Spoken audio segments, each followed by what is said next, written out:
But Miss- Guerrero is a very big name. No? A lot of people share that last name. Would you know his first name? Your Honor, would it be possible, considering these are names of the VP-SPG, would it be possible if I just give the names to you and not So- publicly mention them already? Because I am not sure on the protocols, the security protocols that VP-SPG has in terms of having to share the names of their personnel. So you're concerned about the security aspect. Truthfully, Your Honor. So you yes, want to Your Honor. write it in a piece of paper?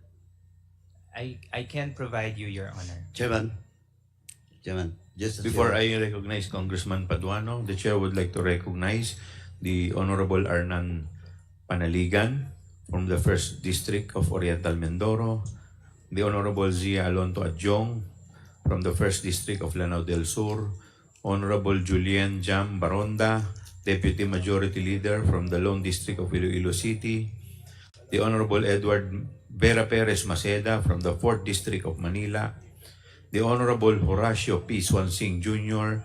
from the 2nd District of Sultan Kudarat, the Honorable Ma Rene Ann Lourdes Matibag from the 1st District of Laguna, the Honorable Bonifacio L. Busita from One Rider Party List. Yes, Congressman Paduano, you're recognized. Thank you, Mr. Chairman. Through the Chairman, I will just address my query to Mr. Ortonio. Kasi sir, kanina sabi mo, you have to refresh your memory, di ba? Ano ba talagang totoo? Kasi, sandali po, please wait to be recognized by the Chairman. Di pa ako tapos. Kasi po, sa akin po, you're concealing information. And that's in violation of our internal rules with regards to Section 11.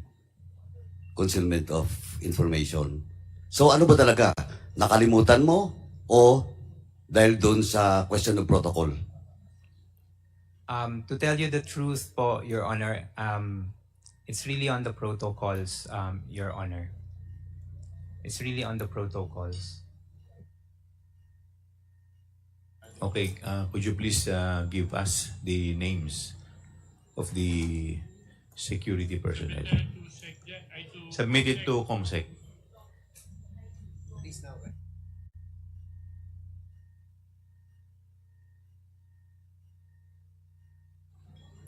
Okay, next to interpolate.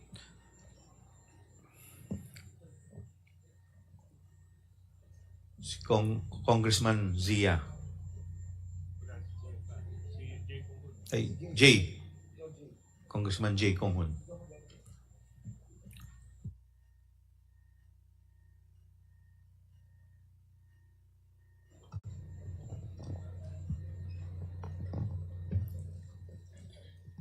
Thank you, Mr. Chair. Mr. Chair, may I direct my questions to Ms. Sunshine Farda?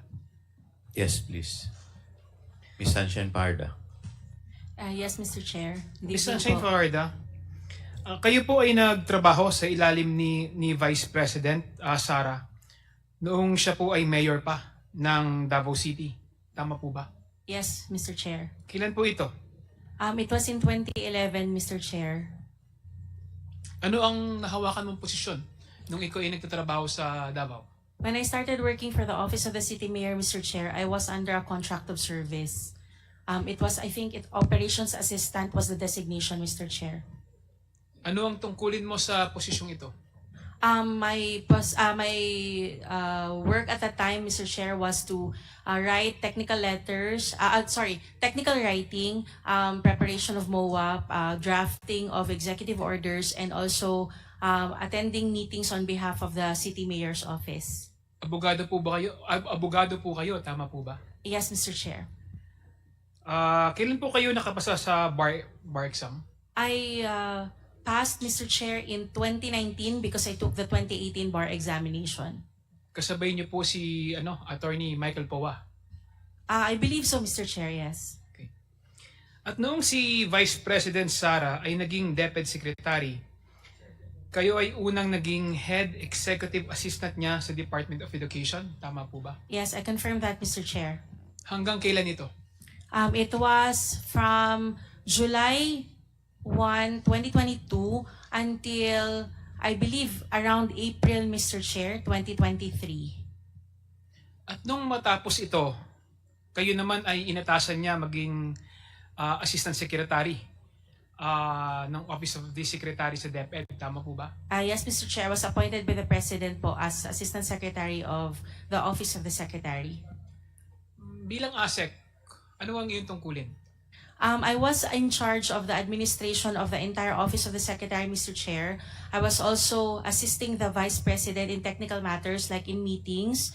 I also assisted her during the field visitations and also helped out in managing the staff in the entire Office of the Secretary proper po. At kayo rin ay bumitiw sa Department of Education sa inyong posisyon noong July 9, 2024. Tama po ba? Yes, Mr. Chair. Kasabay, Sorry, Mr. Chair, it wasn't July 9 po. I believe I started with the Office of Vice President, Mr. Chair, July 16 po. okay. Kasabay mong nag-resign, no? Sa Department of Education, sila retired Major General Mempin, Mr. Monsayak, Mr. Powa, at si Mr. Baluyan. Tama ba? Bali po, Mr. Chair, nauna po ako ng ilang araw, nag-send po ako ng aking resignation letter. Nauna po ako ng ilang araw sa kanila, Mr. Chair. Dahil ito sa kadahilan ng nagbitiw na si Vice President Sara bilang Secretary ng Department of Education. That's one of the reasons, Mr. Chair, and I also wanted to respect the decision of the next secretary as to whom he should be, who he wants to be appointed for the position that I was handling at that time. At nung kayo ay nag-resign sa Department of Education, kayo naman ay nailipat sa Office of the Vice President. Tama po ba? I applied, Mr. Chair, as one of the employees po of the Vice President's office. Ano ang posisyon mo sa Office of the Vice President? At the moment, Mr. Chair, I'm the Director for the Strategic Management Operations. Strategic Management Office, SMO Office po. Ano yung layunin ng iyong ano ang layunin ng Strategic Management Office? I handle... Ano yung trabaho mo? Sorry, Mr. Chair. Okay, I handle 3 divisions po, the Knowledge Management Division, the Management Information Systems Division, as well as the Planning Division po. So we handle the matters on planning, on the knowledge management, as well as the information systems po, like yung sa technology IT po na division. Ano ang experience ninyo at ikaw ay nilagay, no?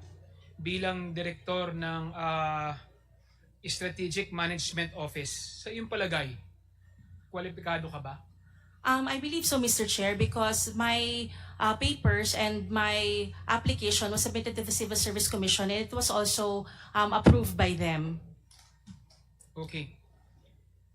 Balikan natin ulit, no? Noong November 11, 2024, nag-issue ang committee ito ng contempt order or arrest order laban sa iyo dahil hindi ka nag-a-attend ng hearing.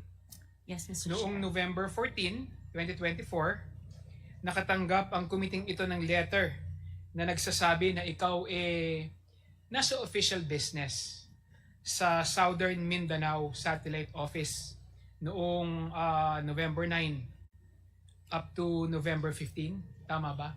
I received a travel order, Mr. Chair, and I left Manila po on November 9 so that I can help out or monitor the Thanksgiving activities in Davao City, supposedly. Sa mga aktibidades na ito, ano ang partisipasyon ninyo?